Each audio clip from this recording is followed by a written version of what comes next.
Bem-vindos ao episódio de hoje do Inteligência Intuitiva.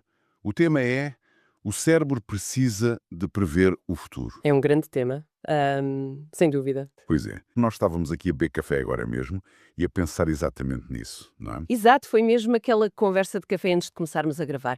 Porque, quer dizer, imaginemos que o nosso cérebro, numa tentativa um bocado desesperada de nos proteger, está ativamente a sabotar a nossa capacidade de viver um futuro tranquilo. Sim, e faz isso porque ficou completamente obcecado em olhar pelo espelho retrovisor, digamos assim. É isso mesmo. E é um paradoxo incrível, porque a nossa mente tem esta capacidade de nos colocar fisicamente presentes numa sala, sei lá, a conversar com alguém ou a fazer um trabalho importante, mas ao mesmo tempo mantém-nos reféns de uma conversa que aconteceu há 3 anos. Ah, sim. Ou de um erro que cometemos na semana passada, não é? E fazemos isto em piloto automático.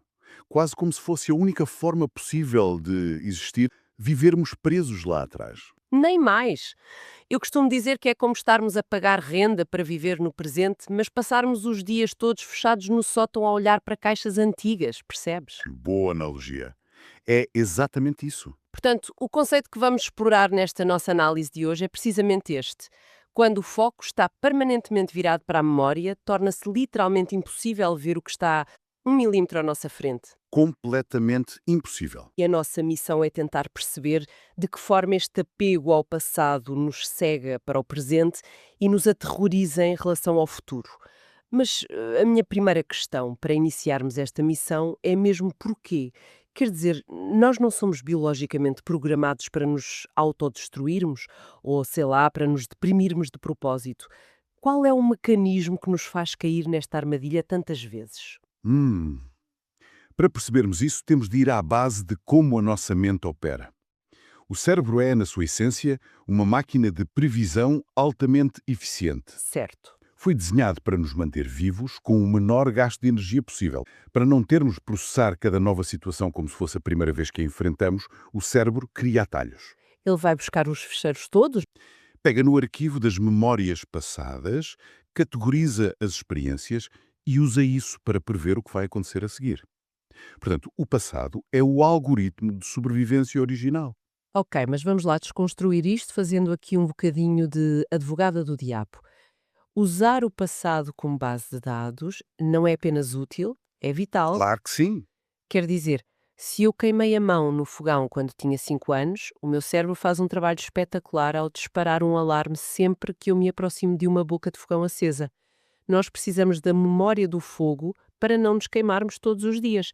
Portanto, a memória está a cumprir a sua função. O que é fascinante aqui é o paradoxo de tudo isto, Uhum. porque, à primeira vista, vai contra tudo aquilo que nos ensinaram sobre a aprendizagem, não é? A memória é, na sua essência biológica, um mecanismo de sobrevivência puro. Claro, se não houvesse memória, não havia história. Exato. Do ponto de vista evolutivo, se a malta não tivesse um arquivo para guardar a informação, não durava um dia na savana. Precisamos nos lembrar que aquela baga vermelha, pronto, é venenosa. Ou que o barulho nos arbustos provavelmente não é só o vento. Pois é um predador a chegar. Nem mais. Portanto, o arquivo do passado tem uma utilidade inegável. Mas, e aqui entra o cerne da questão, é que viver exclusivamente dessa informação pode ser tão letal como não a ter de todo.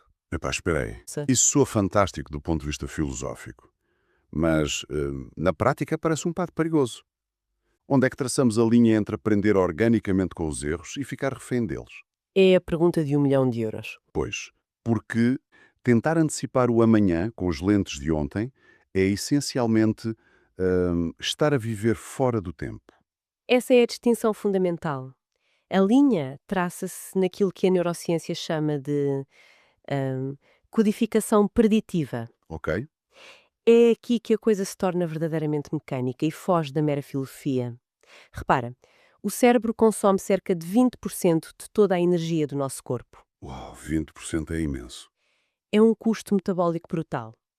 Então, para poupar energia, o cérebro não processa a realidade ao segundo de forma exaustiva. Ele não olha para o presente com olhos virgens. Fica a adivinhar. Exatamente. O que ele faz é tipo uma alucinação controlada. Projeta uma expectativa da realidade baseada nas memórias passadas. Só quando há uma falha nessa previsão, Um erro de predição é que o cérebro gasta energia para atualizar a informação. Portanto, nós não estamos a viver o agora de forma passiva, a absorver como uma esponja. Não, de todo. O cérebro está ativamente a tentar adivinhar o próximo milissegundo com base num ficheiro de há 10 anos. É isso mesmo. E é por isso que se diz que passamos a vida fora do tempo.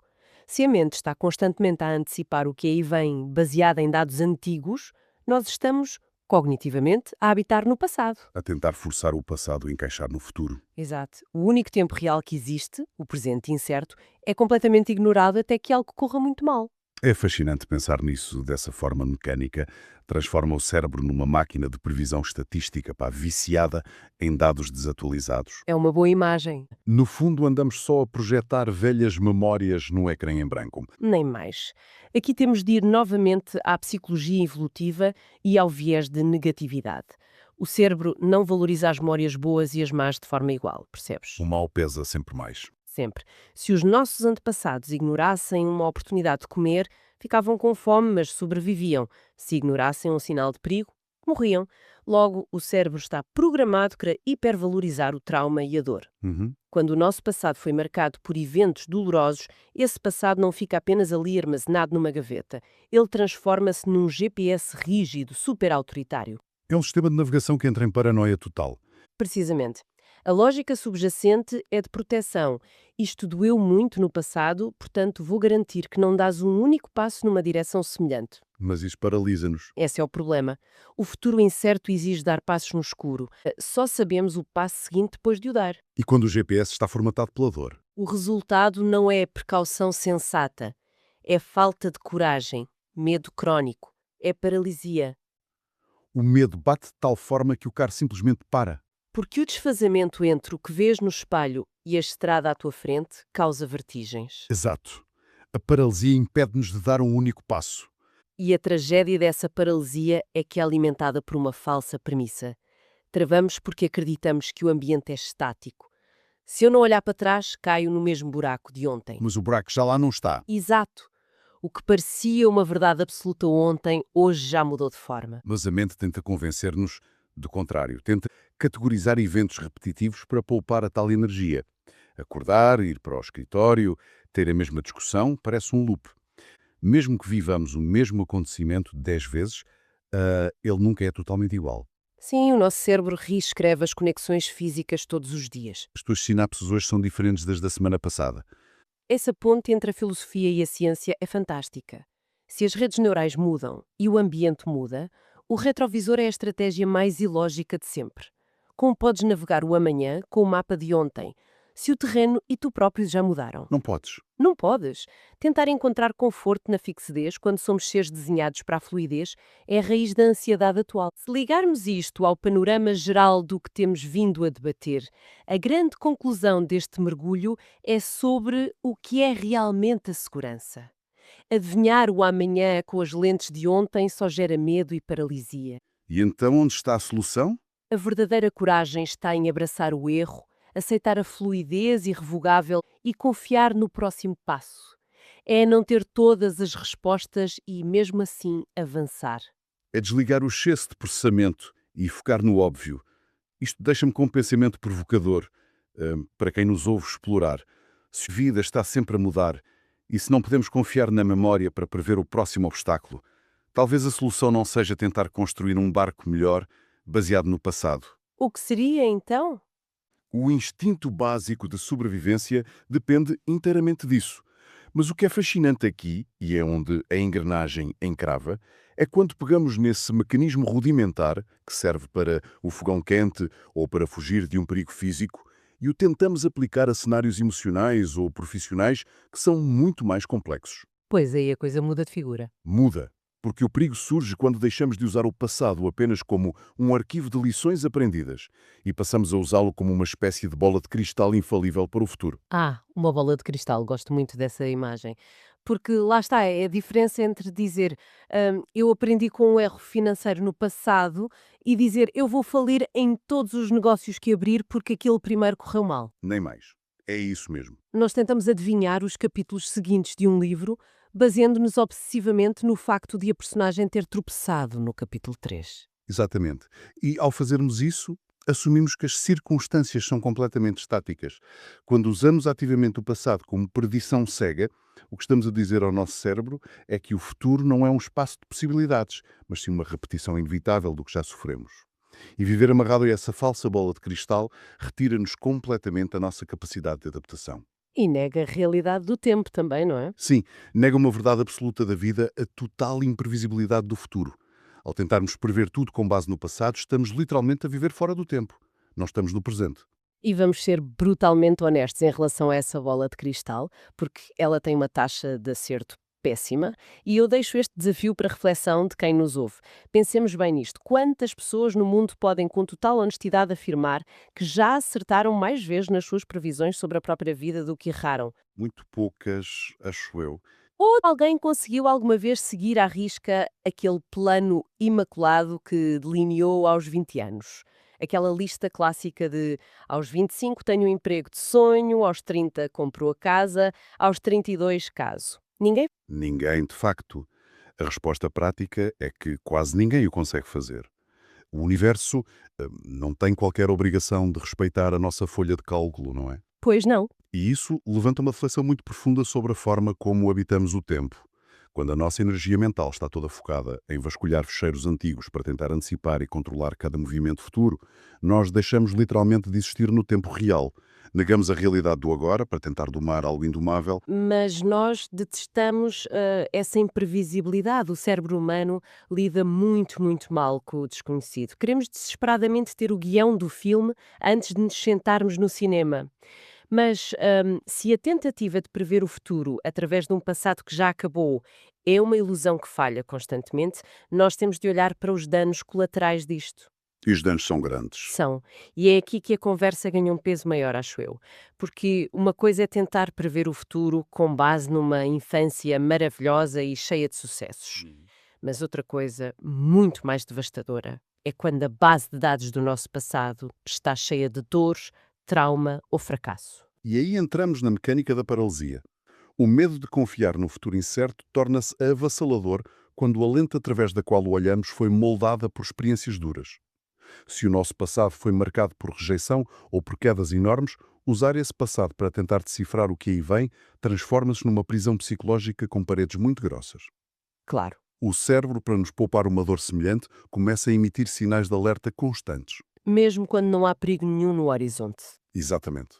Mesmo quando está tudo perfeitamente bem. Olha, há uma analogia fantástica para ilustrar isto que me deixou a pensar imenso na forma como todos nós navegamos pelas nossas vidas. Imaginemos que estamos a conduzir, a tentar navegar por uma cidade completamente nova. Uma cidade cheia de ruas que acabaram de ser inauguradas, com caminhos abertos, viadutos novos, imensas possibilidades para chegar a sítios incríveis. Mas no painel do carro nós ligamos um GPS ditado por um sistema de navegação que está completamente avariado e que não recebe uma atualização de software há anos. Em vez de ajudar, este GPS só nos atrapalha. E o pior é que esse GPS antigo nem sequer tem o mapa desta cidade nova. Ele só carrega o mapa das ruas antigas por onde já andámos e registra precisamente aquelas ruas onde tivemos os nossos piores acidentes. Exatamente. E o que é que acontece nesse cenário? Nós estamos numa estrada completamente nova, alcatroada, linda, com o caminho livre à nossa frente, mas o GPS começa a gritar: atenção, vai bater contra um muro a 100 metros. Ou cuidado, a estrada acaba aqui no precipício. O perigo não existe na realidade física, mas o sistema de navegação da nossa memória garante-nos a pés juntos que sim. É a representação perfeita do medo crónico do futuro incerto. E podemos aplicar isto a situações do cotidiano? Imagina alguém que sai de um relacionamento incrivelmente tóxico e, anos mais tarde, conhece uma pessoa nova que é empática, equilibrada e disponível. Ou seja, a estrada nova é segura. A estrada nova é perfeitamente segura, mas se essa pessoa continuar a conduzir com aquele GPS do passado ligado, qualquer pequeno solavanco ou qualquer mensagem respondida 10 minutos mais tarde fará o GPS gritar: atenção, vai ser traído outra vez. O cérebro reage como se o acidente já estivesse a acontecer naquele momento. É impressionante. E a consequência prática de ouvir esse GPS é a pior possível, porque nós entramos em pânico. Não aceleramos, não mudamos de direção. O que fazemos é encostamos o carro na beira, desligamos o motor e ficamos ali fechados a ver os outros carros passarem. É a paralisia absoluta por medo de avançar. E essa paralisia tem um custo de oportunidade brutal. Uhum. Quem fica refém desse GPS ditado pela dor perde uma coisa fundamental para a experiência humana, que é a força anímica e a coragem. A mente fica tão exausta a combater fantasmas de acidentes que ainda não aconteceram. E que provavelmente nunca vão acontecer sequer. Sim, na maioria das vezes não acontecem. E a mente cansa-se tanto que simplesmente deixa de haver energia para dar um único passo em frente. O medo drena completamente a capacidade de arriscar. O que nos leva a um dos insights mais difíceis de interiorizar. Nós só sabemos realmente qual é o passo seguinte e se o chão é firme à medida que vamos dando esse passo. Nós não conseguimos ver o mapa da vida todo iluminado num ecrã antes de arrancarmos. A vida não funciona como o Google Maps. Ah, pois não. Era bom, mas não. E ganhar a coragem para dar esse passo na escuridão do presente não significa ter a certeza arrogante de que tudo vai correr bem. Significa só desligar o ecrã aterrorizante do passado. A única forma de não ficar paralisado é confiar no caminho. Mas Diz lá. o que eu imagino que muita gente possa estar a ouvir isto e a sentir uma certa frustração. A pensar, isso da coragem para dar o passo soa muito bonito na teoria, mas a verdade é que na minha vida as coisas repetem-se mesmo. Pois é, aquele sentimento de que andamos em círculos. Exato. Tipo, eu mudo de emprego e passado um ano estou com o mesmo nível de exaustão. Ou corto relações com um amigo tóxico. E meses depois percebo que atraí outra pessoa com exatamente o mesmo padrão. A história acaba sempre igual. Existe esta sensação quase física de repetição constante, de que a vida se repete da mesma forma. É uma sensação incrivelmente comum e nós não devemos invalidar a dor que isso traz de todo. No entanto, é fundamental desmascararmos essa falsa sensação de repetição absoluta. A mente humana adora padrões, não é? Como falámos há pouco sobre a poupança de energia, a mente pega em duas experiências que têm contornos emocionais parecidos e coloca-as dentro da mesma caixa. E rotula como sendo a mesma coisa. Exato, rotula como isto é exatamente a mesma coisa. Mas a realidade factual do universo é que ele não opera em loops perfeitamente fechados e idênticos. A repetição exata de um momento é uma impossibilidade física e psicológica. Olha, para visualizar isso de forma clara, eu gostava de trazer aqui a imagem do pêndulo. Pensemos no movimento típico de um pêndulo, aquele vai e vem pendurado num fio longo. Estou a ver a imagem. Para nós, que muitas vezes estamos focados apenas no peso lá no fio que representa a nossa emoção imediata, o movimento parece estático e infinito. Vai para o lado esquerdo da tristeza, balança para o lado direito da ansiedade e parece voltar milimetricamente ao mesmo ponto de tristeza meses depois. É aquela ilusão do lá vou eu cometer o mesmo erro. E essa ilusão acontece porque estamos a olhar apenas para o peso na ponta do fio. Mas a magia revela-se quando olhamos para a imagem completa. Imaginemos esse pêndulo, a balançar, sim, da esquerda para a direita. Mas o eixo desse pêndulo, o ponto onde o fio está preso, lá em cima, não está fixo no teto. Quem está a segurar esse pêndulo está a caminhar para a frente, pelo corredor do tempo. O obstáculo parece familiar, o aperto no peito pode até ser muito semelhante ao que sentimos no ano passado. Mas o ponto de origem da nossa existência já se deslocou. Nós já não estamos fisicamente nem mentalmente no mesmo espaço. Exatamente. Se o eixo se moveu para a frente, a tristeza de hoje já não é a tristeza do ano passado. Porquê? Porque a bagagem acumulada é diferente. O desafio pode parecer ter a mesma cor, mas a textura mudou completamente. Sim, e se conseguirmos reconhecer que o cenário evoluiu, percebemos que não estamos aprisionados num ciclo fechado, mas sim numa espécie de espiral ascendente. Cada vez que passamos por aquele padrão, temos a oportunidade de reagir 1 milímetro de forma diferente, precisamente porque não somos a mesma pessoa. O que me leva àquela que é uma das metáforas mais potentes sobre o tempo e a mudança constante. Uma frase que soa à poesia antiga, mas que tem uma aplicação prática brutal na forma como lidamos com os nossos medos diários, não achas? Totalmente. A genialidade desta metáfora está na forma como ela desmonta a nossa obsessão com o passado. Pensemos literalmente num rio. A água flui continuamente. A água fria e turbulenta que chocou contra a pedra ontem já foi desaguar ao mar. Já não está lá. Foi a vida dela. Foi a vida dela, exato. A água que toca na pedra neste preciso milésimo de segundo é inteiramente nova. E quando tentamos antecipar os desastres de amanhã, baseando-nos nos traumas de ontem, estamos a cometer um erro lógico gigantesco. Estamos a agir como se o rio fosse um lago estagnado. No Joé é só a água que muda. Pois não.